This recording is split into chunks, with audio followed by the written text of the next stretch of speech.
पर बैठे श्री सुखदेव जी सावधान करते हैं राजन परीक्षित, भगवान विष्णु की नाव से कमल, कमल से ब्रह्मरीच ऋषि, इनके सूर्य के श्राद्धे मनु और श्राद्धे मनु की पत्नी है श्रद्धा, जिनके बीच में कोई क्षमता नहीं। समयानुसार इन्होंने पुत्री अष्ट यज्ञ किया तो आगे चल करके इनके बीच में महाराज मनदाता होते हैं। धीरे धीरे भक्त बढ़ता गया। इसी सूर्यवंश में एक राजा प्रतापी होते त्रसंक, जिन्हें सत्य बनत्र कहा जाता, जिनकी रानी का नाम है सत्यरथा। काफी समय व्यतीत हो गया, इनके बीच में कोई बेटा बेटी नहीं। श्रोताओं, एक दिन मैत्रानी महल को झाड़ रही थी, साफ कर रही थी।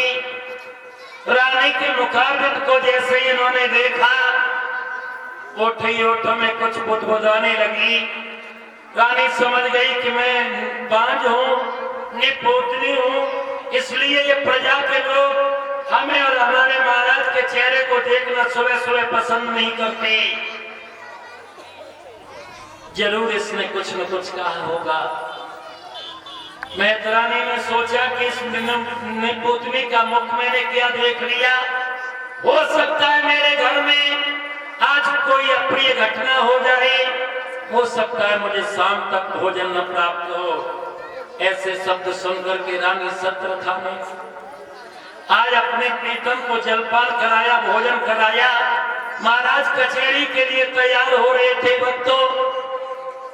रानी ने जैसे ही आरती का चौमुखा दीपक लेकर के आरती की है अपने श्रीमन की, आंखों में आंसू झलकते हुए महाराज त्रसंक ने रानी के देखे। पूछने लगे, रानी क्या बात है? इतना चेहरा में जब कचहरी में जाया करता था तुम्हारा, कभी मैंने उदास नहीं देखा, आज ये आंखों में आंसू कैसे झलक रहे हैं? रानी ने कहा, महाराज ये अकेला कर दिया करो तुम ना।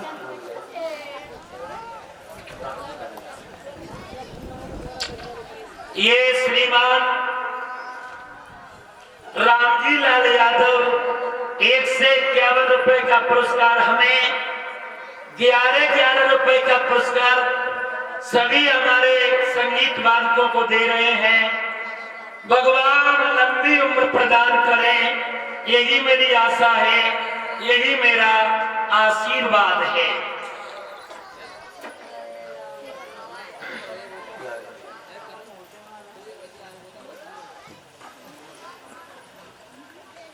जोरदार तालियां हो जानी चाहिए रामजी लाल जी के लिए।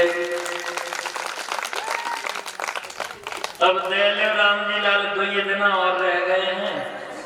वैसे अब कितना बड़ा मैटर ढीला रहा,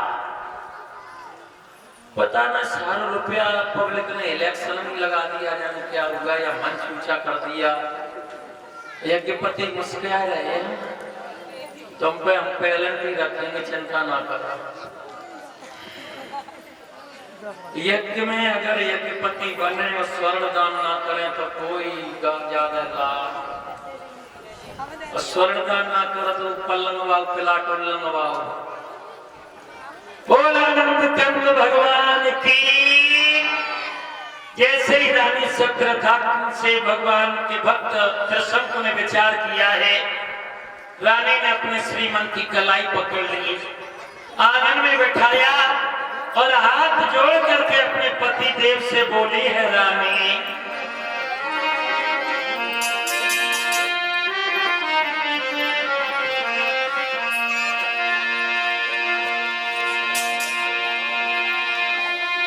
के बारी गाँव आँखें में नीरो बंदे नए धीरा रोई गई रानी, मेरे भैया नाई संतान सैया फिर रही है बदनाम।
कौन घर हमारा कौन से कहीं दिल की कहानी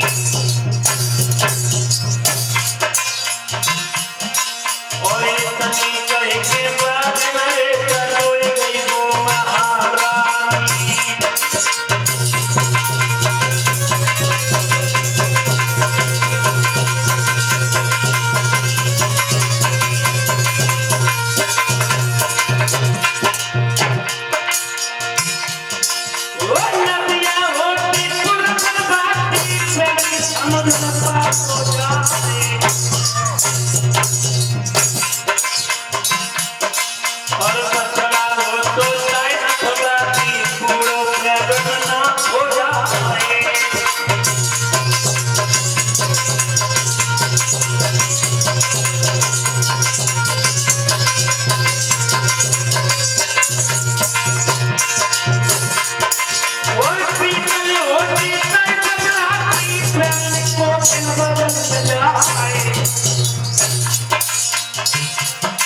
और पानी होती है फलवाती कर्म को ले सुन बात हो जाए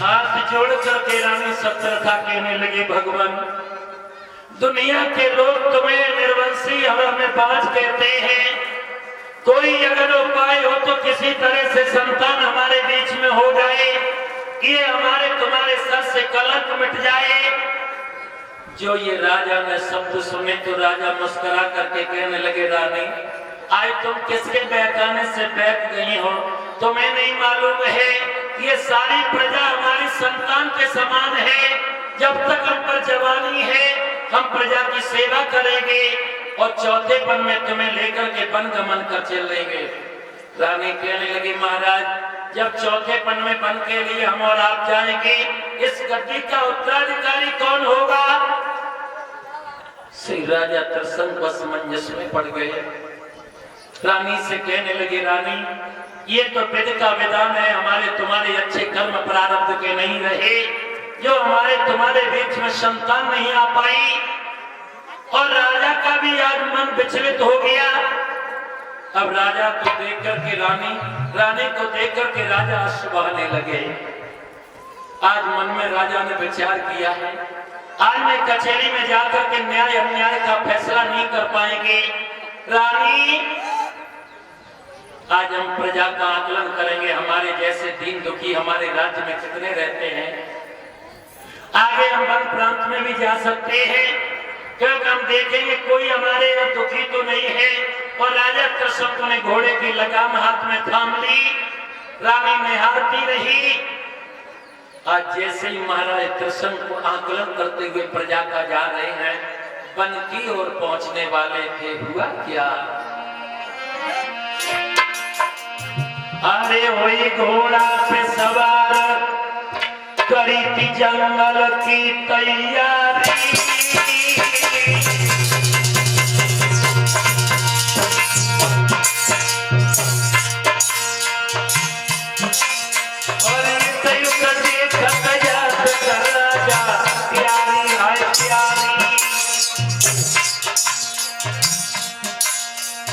अरे नजर जब आगे कोटानी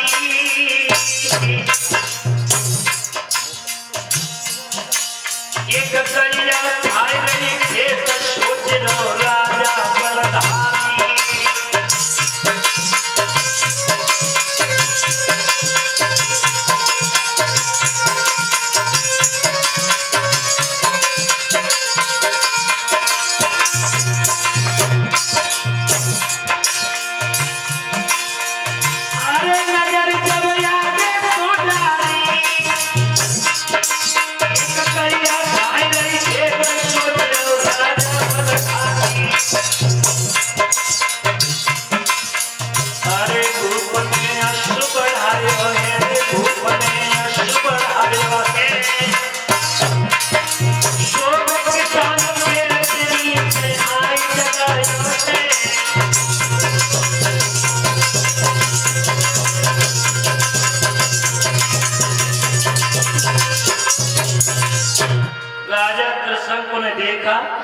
एक हरी भरी गाय फसल को चौपट कर रही है।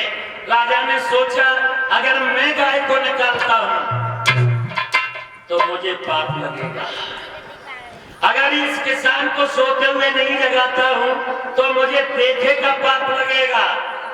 राजा ने सोचा एक तो दुर्लभ गाय, दूसरी मुश्किल खेत में खाए और तीसरी मुश्किल मारी न जाए। राजा किसान के पास में पहुंचा। किसान ठंडी छाया को पाके सो रहा था। राजा ने आवाज लगाई, किसान भैया, ओ किसान भैया,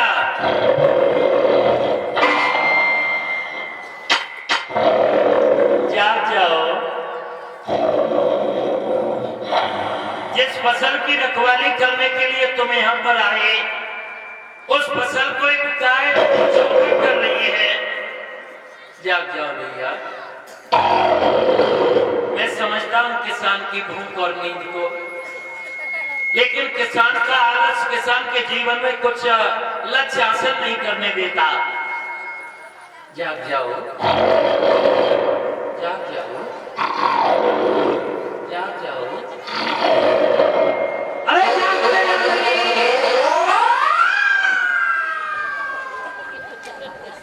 किसान भैया, क्या किस लिए आए थे? हाँ, उधर देखिए, गाय तुम्हारी फसल को चौपट कर रही। किसान ने उठाई लाठी और राजा की ओर न देख करके जैसे ही दुर्लभ गाय थी और जा करके दे कूला में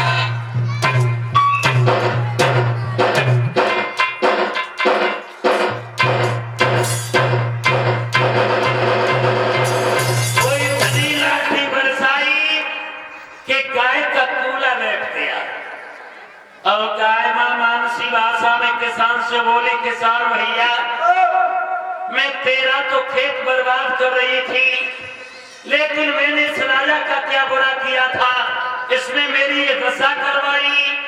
जा मैं श्राप देती हूँ, आज से महल में प्रवेश लेते ही तू गधा बन जाएगा। जो राजा कृष्ण को श्राप दिया उस गाय ने, राजा कृष्ण वैसे ही घर का मारा हुआ था, बेचारे को वन में भी आग लग गई भक्तों। अब राजा कृष्ण को लौट करके महल में आ रहे हैं। रानी सत्यप्रथा का एक नियम था, जब तक उसके पति लौट करके महल में नहीं आ जाते, दरवाजे पर मुख्य द्वार पर जल का लोटा लिए खड़ी रहा करती थी। श्रीमन को आते हुए देखा तो चेहरा की उदासी, घोड़े की लगाम नहीं हाथ में है, धीमी गति से मारा जा रहे हैं। रानी को शंका हो गई, जब जब मेरे श्रीमन कहीं से मेरे महल में आया करते थे तो इतनी तेजी से तीव्र से घोड़ा आता था, इसकी टाप से इतनी धूल उड़ती थी, आदि समान नजर आती, लेकिन आज क्या हो गया? राजा कृष्ण को मुख्य दरवाजे से 10 कदम बाहर ही खड़े हो गए। रानी ने देखा, श्रीमन आइए, आपके चेहरे पे इतनी बड़ी उदासी कैसी है महाराज? आइए, क्या हुआ श्रीमन?